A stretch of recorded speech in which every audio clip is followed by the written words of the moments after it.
Hi, I'm Charlene Shirk, your host of Digital Champions, where we talk to innovative thought leaders in the digital space. We're excited to talk to Albert Thompson today from the Walton Isaacson Company.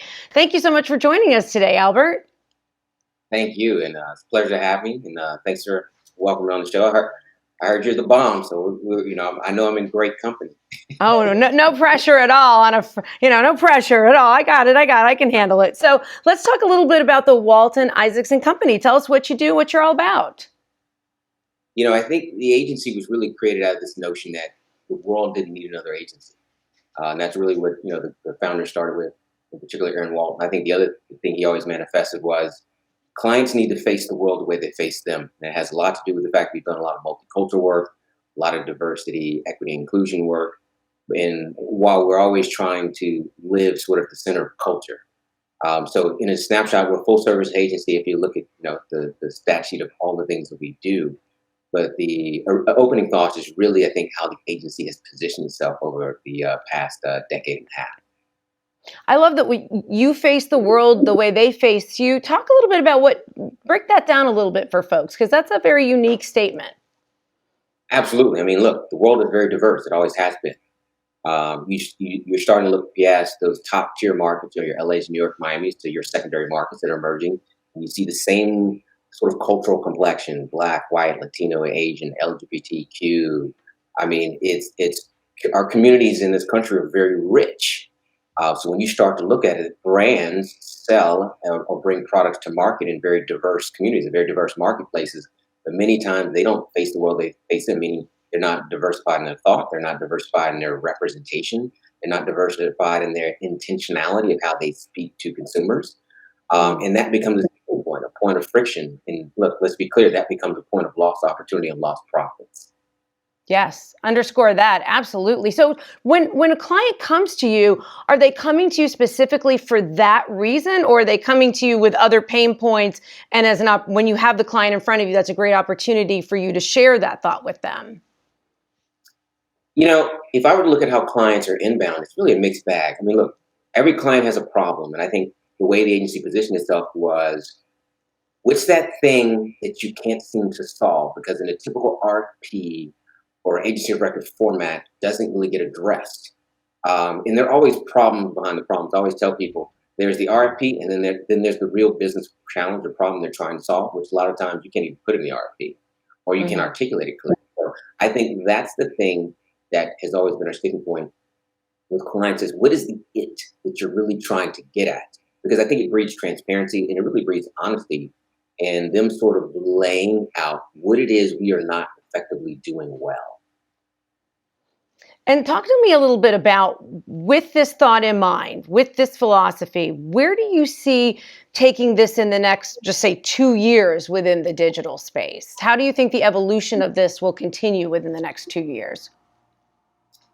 Yeah, that's a great question. I mean, look, I think most companies are grappling, in particular since COVID, having to rethink their business model.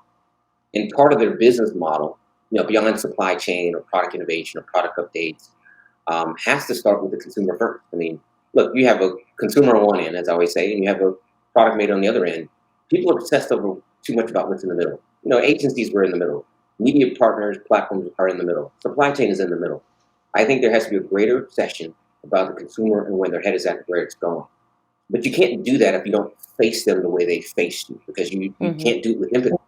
You can't do it with consideration. Look, you don't even know where to start to really understand. I mean, look, the average CMO or top marketer needs what we would call emotional intelligence. I mean, no different than what a man wants from her spouse or husband. Like, understand how the world works and how this is going to work. It's a similar manifesto.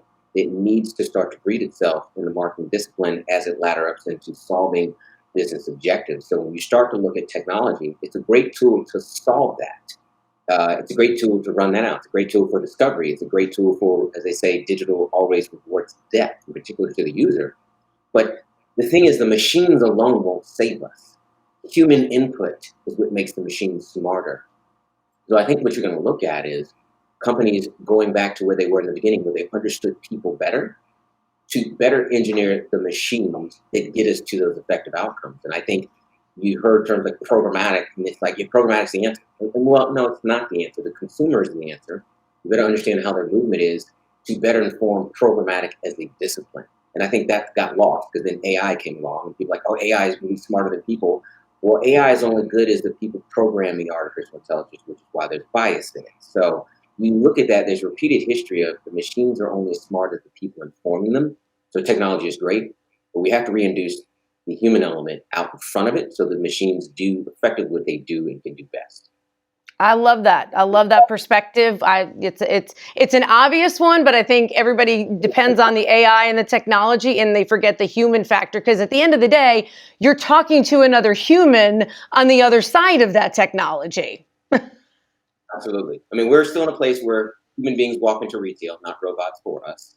So we have to understand that what is going through that person's head as they manifest through online shopping carts, as well as go through the physical store. Now, when you're seeing this symbiotic relationship between the physical world and digital world, they call it phygital, not the best acronym, but we'll take it.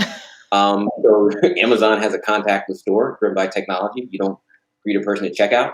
It's you just tie to your smartphone, you just grab your stuff and walk out. And then you see the digital realm bring in the physical experience. So you have AR, you have VR, so you can experience it, and it's not in the flat context. You're just clicking, clicking, clicking. So with the symbiotic relationship and the stealing of one's platform identity into the other, this is physical versus digital, you can now understand why brands have to be a lot more in tune to what the human experience is going to be.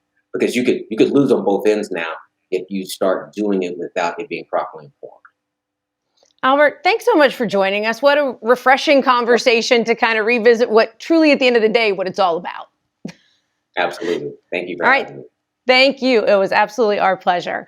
Well, that's going to do it for us today on Digital Champions. And by the way, if you want to learn more about Albert Thompson and what the Walton Isaacson Agency is doing, it sounds like fascinating stuff. You can read more about it on DailyAdBrief. And that's going to do it for us today. Thanks so much, everybody. We will see you next time.